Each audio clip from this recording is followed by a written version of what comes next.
Welcome to session 10 of the book of Revelation, and we enter today into the message from John, of course from God, through Jesus, through the angel to John, to the angel, to the church of Ephesus. And as I said last time, before we look at each of the messages to the seven ekklesiai, we have to understand something about the concrete lives of the people there and the circumstances.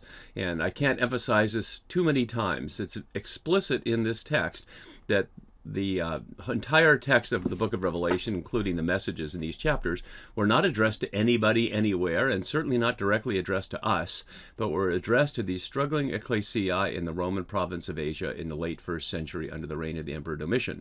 And that very specific location and time and place has everything to do with how we interpret these passages. As we'll see when we get farther into the center of the content of the message, it's not that there aren't echoes and relevances for our world today. There are many parallels. But before we can look at the parallels and the relevance for our age, we really need to look at what the message was to the original audience. So let's dive in by considering Ephesus. So first of all, we can look at the atlas and remind ourselves here of where Ephesus is in relation to our other cities. Ephesus is the port city we see here in relation to these cities in the Roman province of Asia, in the region of Lydia, and as opposed to Laodicea and over here in Phrygia. But we can also look at it live, at least somewhat live, on Google Maps and see what it looks like now. Clearly what we're seeing is remnants, and we can see that here where when you zoom in on Ephesus, on the city of Ephesus, you can see the tours and places where people go here and various elements of that. But it's important that we recognize that the city itself is not the same as where tourists go. So that city of Ephesus tours was taking us to some place that's actually not Ephesus. Here's where the temple of Artemis was, and we're going to look at that more in a second. And here's the port here. So Ephesus as a port is the only city of the seven that is access to trade. We can see where it is in relation to Patmos here, which is over here. So it's the closest to Patmos and not that far, as opposed to the other more inland places. Let's look a little bit at some of the aspects of of Ephesus at the time, and I'll try to illustrate this with some images that we'll put on the screen here in front of us. So it's an ancient place and goes back to Ionian times, so roughly a millennium before the time of John's vision here.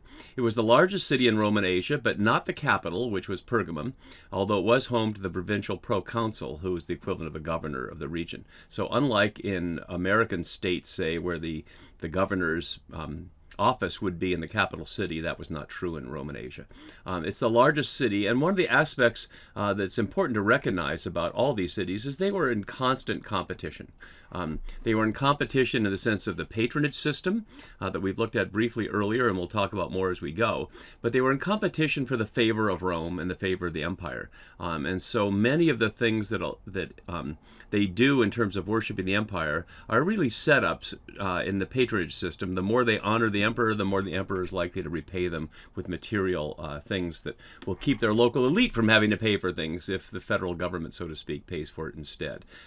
So there were economic and practical aspects to the competition among the cities, just as there is today. In my city of Seattle, not long ago, there was a big competition with the neighboring city of Bellevue for hosting Amazon or other high-tech companies, and no sense of we're all in this together in the Puget Sound area, but there was as one of the upholders of the Chamber of Commerce said, there's only one pie and we're going to get as big a piece of it as we can. So that kind of thing we see today is not much different than it was there.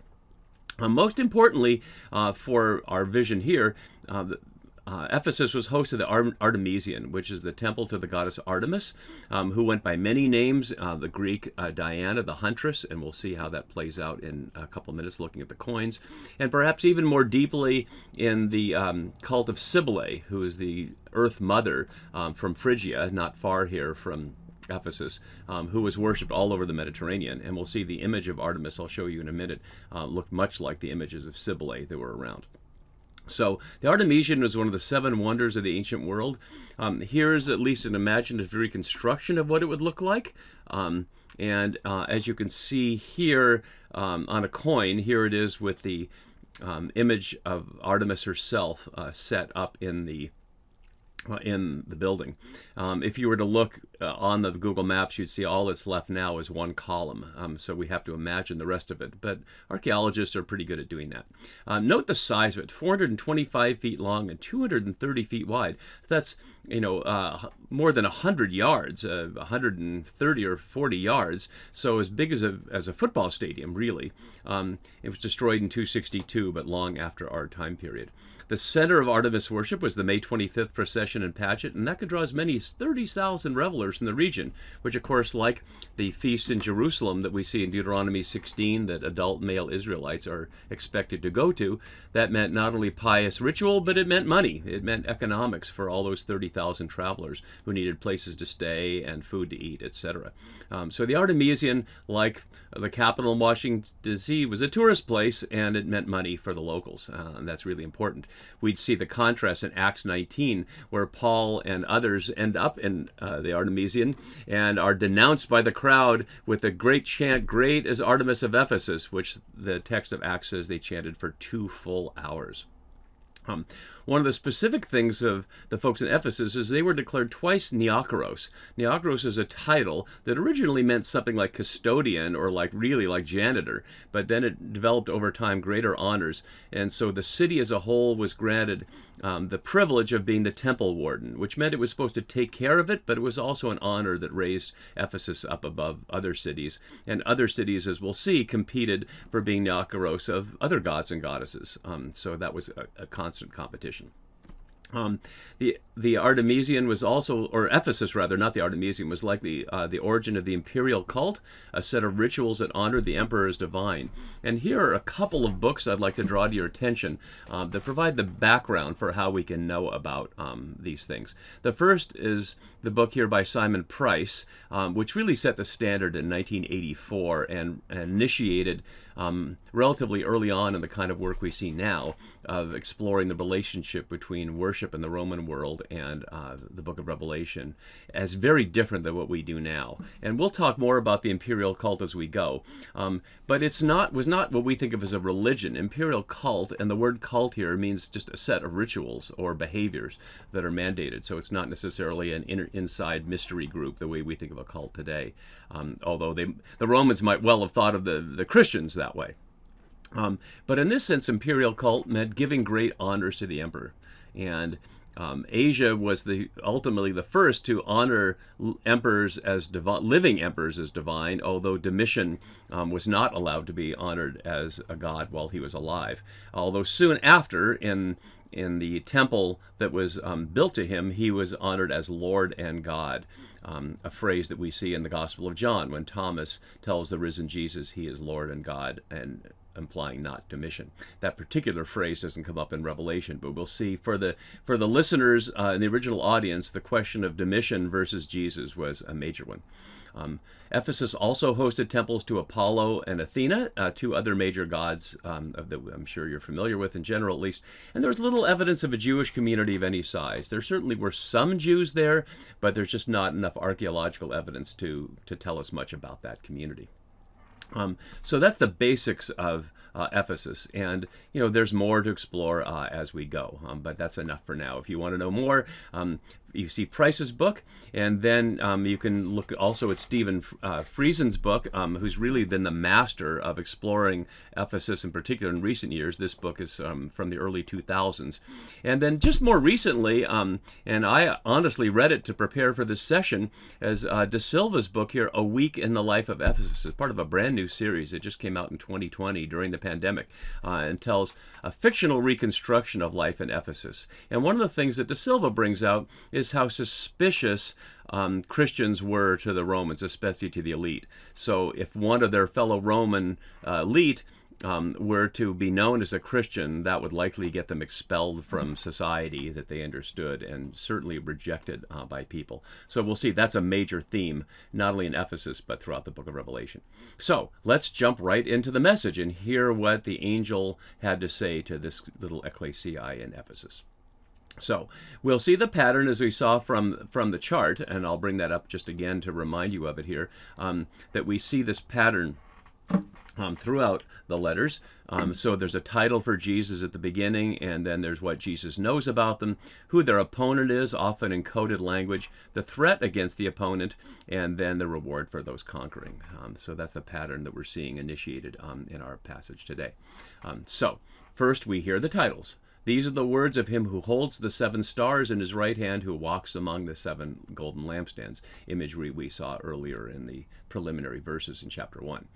So, what Jesus knows. I know your works, your toil, and your patient endurance. And something to pay attention to here is there's a minor chiasm, just a little echoing here, of these 3 things of toil, endurance, and as we'll see, the word for tolerate come up in reverse order here. So let's look at those a little more closely so we can see that. But at the center of this little chiasm is the question of testing those who say they are apostles and are not. One of the key themes in Revelation throughout is uncovering, not surprisingly, the false claims not only of empire, but of people who are hiding behind identities that would make them more acceptable in the Roman Empire. And John is using God's view through Jesus to expose what they might like to keep hidden. And we'll see that a number of times throughout. So I know your works. We see that pattern listed here throughout. And the emphasis that Jesus knows these communities. It's like a pastoral visit. He's making a circuit of these local churches, perhaps like an active bishop might in some later time, to congratulate them on what they're doing well and to challenge them to do better on the things that they're not. Except unlike a bishop, he comes with the direct power of God here. So he knows their works. Erga here, used many times in Revelation, 22 times here, as an expression of what you do. So not just work like going to work, but works as the outward expression of what you believe. And here your toil, which is in many ways a synonym to erga, but it's only used here in 14:13. Roloff, a commentator, notes that it became an established term for active missionary effort. So opposed to general behaviors, this sense of going out and trying to witness to others. And here hupomene, again, we're always going to translate that as hupomene. So he knows these things, and those are good things, that they're doing works, and they're doing missionary witness, and they're hanging in there. And he also knows this, that you cannot tolerate evildoers. The word for tolerate here, bastasai, means to carry or to bear, and it's used in opposite form here. So it's the same word here as bearing up here, bastasas, bore up. So here in the sense is that I know you cannot bear with evildoers. In other words, you can't keep them in your midst. And again, this is one of the challenges of this vision to these churches. Are they going to be pure in the sense of people totally 100% committed to following Jesus only? That's a tough stance in the late 1st century Roman Empire, and especially in a city like Ephesus, where there's money and status. And anybody who had any of that money and status would be loath to give it up in order to be part of a cult that would lead you to be even poorer and have even fewer people accept you. So it's a real challenge. Evildoers here is a generic term, but many of these things are unclear exactly, but the clarity of what's being demanded and what's being rejected will come out as we finish going through the entire book. So you have tested those who claim to be apostles, which to say, like done an investigation, not like tested, like tempted, or the way Jesus sometimes tests people in the Gospels to see if they get the right answer, but in the sense they're tested like in an exam to see if they're honest. And again, the issue of found them to be false. So the claim to be apostle, which of course John himself does not claim to be one, would be to have some authority.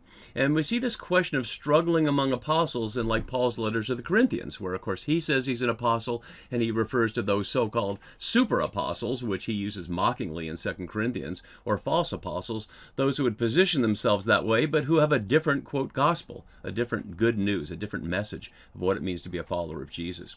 And so the vision here says that those who claim to be apostles are not, and you've found them to be false. In other words, you've rejected their message.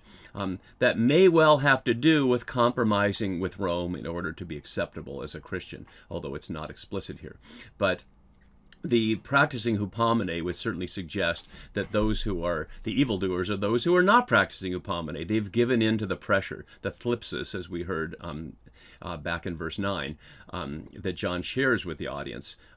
So these people are being praised for testing the message of those whose message is different than what John thinks the message of Jesus is. And so again, in reverse here, know that you are practicing hupomene, and you are bearing up, in the sense you're carrying the gospel for the sake of my name, which is to say that they already have some relationship with Jesus, of course, and for that they're carrying it. So they're not carrying the evildoers, but they're carrying the name of Jesus, and they've not grown weary. Literally, they've not stopped laboring along the way.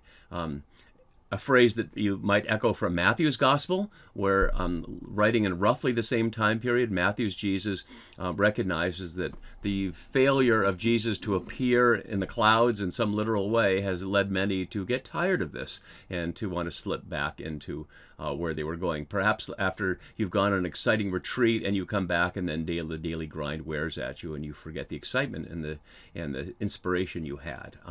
So they have not grown weary, they're still doing it. But this is what he has against them. You've abandoned, and the word abandon here, ethekes, from the verb ephime, used here in another letter and then 11:9, has a very wide range of meaning, and you can see from the Lonita, which is one of the major lexicons that scholars use from the biblical Greek, can mean to dismiss or reject. It's also used in the sense of divorce or to cancel a debt.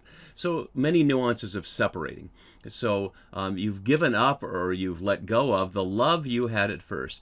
Curiously, it's one of only 2 uses of the verb agape in Revelation. This is not a book focused that much on love as such. Only in the messages to the churches do we hear it at all. And it will be contrasted with hate, as we'll see in a moment here. And I'll say something about love and hate. So what you had at first, in the beginning, again, echoing the same kind of image we hear in Matthew, that your love has cooled off. This is not love they have for each other. This is the sense of love of God and love for the gospel, of their commitment to it. So because of that, he says to them, remember then from what you have fallen. In other words, if you begin to forget the vision, well, remember the vision. Go back, and that's what retreats are for, right? Often that people get involved in daily life, they take a little time apart, and they get an inspiring sermon or some good prayer time, and they remember. So the sense of remembering here, used in this sense and also in this message here, again, the same kind of idea. And then with the judgment of Babylon in chapter 18. Remember from what you have fallen. And that image of fallen here as decline is suggesting something important in terms of what's being held up before other people. So if you've fallen, they can't see you. And what's being called to do is repent, to practice metanoia, that change of mind that is central to the whole following of Jesus, so that you can go back and do what you did at first. And if not, he will come to you, Jesus will come to you, and remove your lampstand from its place unless you repent, which is to say your church, your ekklesia, will disappear, which whether we think that is a specific act of Jesus or what happened to the church in Corinth, in other words, if they can't act in true inspiration and harmony with one another, their community is going to fall apart. And whether it's then or now, I'm sure many of us have examples of whether it's institutional churches or smaller house communities like Catholic workers or others, can easily come apart if people don't remember what they were first called to and go back to their first inspiration regularly. So that's what he has against them. But to their credit here, or literally, this is what you are having.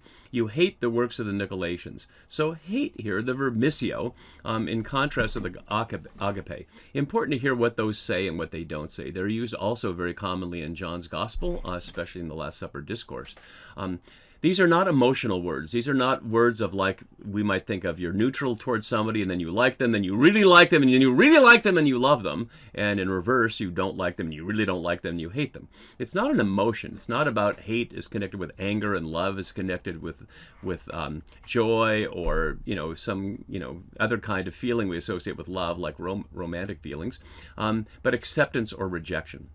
So to have agape towards someone is to accept them fully, to bring them into you, and ultimately with God, to bring them literally into yourself. To hate is to reject completely. You could do that completely neutrally, with no feeling about it whatsoever, but to say whether it's an idea, or in this case works, or people, I reject you. And so Revelation is very dualistic that way. There's very little shade of gray. John really sees that if people start shading into gray about their discipleship, the empire will win, because it's there and it's strong. And as we'll see in chapter 13, people will worship the dragon and the beast with the words, "Who is like the beast and who can fight against it?" In other words, they'll give up. So he believes there has to be some sharp line where the communities are among people who are clearly motivated to follow Jesus in the most radical way possible. Nicolaitans is a symbol for people we don't necessarily know. From the Greek, it means, from Nikolaos, it means victor over the people, related to Nicodemus from John 9, which is victory of the people. It's a play on conquering here. So Nico, like Nike, the shoe brand, was Nike was the god of victory for the Romans, and obviously for a martial people, victory was a common expression of their authority and the Pax Romana, of what the peace that the gods they claimed gave them, that spread out through their entire empire. So we don't know who these people are. We'll see they're related to other figures that are referred to in these messages, described as also hate. It may well be, but it's only a guess, that the Nicolaitans are people who are trying to, like the super apostles in Corinth, trying to have a both and, that you can claim Jesus and you can rise up in status in the Roman Empire. And as Paul rejects that in Corinth, John rejects that here. But again, that's just speculation. We don't really know what the works of the Nicolaitans were. And then finally at the end, let anyone who has an ear listen. And that phrase is used every time throughout. And as many have noted, it can have a variety of meanings. These are just a few that Auni notes. I won't get in all those technical things, but I think we can hear it in the same way that we hear it when Jesus tells parables in the Gospels. Let those who have ears to hear, hear. As the commentator Beale notes, it's an echo of a couple of things. So from Isaiah 6, a passage that is cited in John's Gospel and elsewhere, the sense of the prophet being sent to speak to a people who can't hear and can't see, and their eyes are closed and their ears are closed. And similarly, although more directly parallel, this is from Ezekiel 3:27. But when I speak with you, I will open your mouth, that is the prophet's mouth, and you shall say to them, thus says the Lord Yahweh. Let those who will hear, hear, and let those who refuse to hear, refuse, and for they are a rebellious house. In other words, people have free will. And even this all-powerful God cannot force people to listen. And so if you can hear it, you can hear it. As Beale says, the message is effective only with those who already have spiritual insight. So there's something to that. It echoes what we hear in the Synoptics, where Jesus says, to those who've been given, more will be given, and those who have little, what little they have will be taken away. Which is to say that the more we enter into the life in God that this is the Gospels and the New Testament is calling for, the more the message of Jesus makes sense. And so with those who have an ear to hear what the Spirit is saying to the churches, everyone who conquers, playing on the Nicolaitans there, the phrase is used throughout slightly differently, the messages. Here it's the one conquering. Here it's literally those the conqueror, as opposed to the present participle here. But to everyone who conquers, I will give to eat from the tree of life. Reversing Genesis 3:24, of course. Permission is supplied by the translators, literally just give to eat, as you can see here from the Greek. Here it is, give to eat from the tree of life. And what does that mean, to eat from the tree of life? Well, there's a little detail to look at here. The word for tree is zulo, as opposed to dendron, which is not the normal word for tree. It's the word for wood. Just like in English, a tree is something that's growing in the ground, and wood is something when the tree's been cut into pieces. This is the wood of life, which of course suggests more the cross than the tree in the Garden of Eden. And in John's vision, perhaps those end up being the same thing. We'll see the tree of life in New Jerusalem, and not in the Garden of Eden, but in the street of the great city with the river running through it, and we'll get there eventually. Here, though, it says the tree of life, or the wood of life, is in the paradise of God. It doesn't say Eden. The word paradise here, very rare in the New Testament. You can see only Luke here, when the person on the cross next to Jesus asks for forgiveness, and Jesus, this day I will be with you in paradise. And then in 2 Corinthians, where Paul's talking about one of his visionary experiences. The term is taken from the Persian. Here it says Iranian, but really the Persian, as a garden, as a royal garden. So it's the word used in the Greek of the Garden of Eden, and so to the extent that John's source of Scripture is the Septuagint, the Greek text, that's what he would see there. So this could well have been translated garden, but the Greek word for garden is gon, not paradisos. So clearly echoing the Garden of Eden in Greek. I'm sorry, in gon is the Hebrew word. I apologize for that. Gon is the Hebrew word for garden here. So here using the Greek. So, I'll give to eat from the tree of life, and that will only make sense when we get to the very end in chapter 22. So, that's a quick and run over of the message to Ephesus, and I think these will make more sense when we see the pattern of them. So, stick around, and next time we'll listen to the message of the church in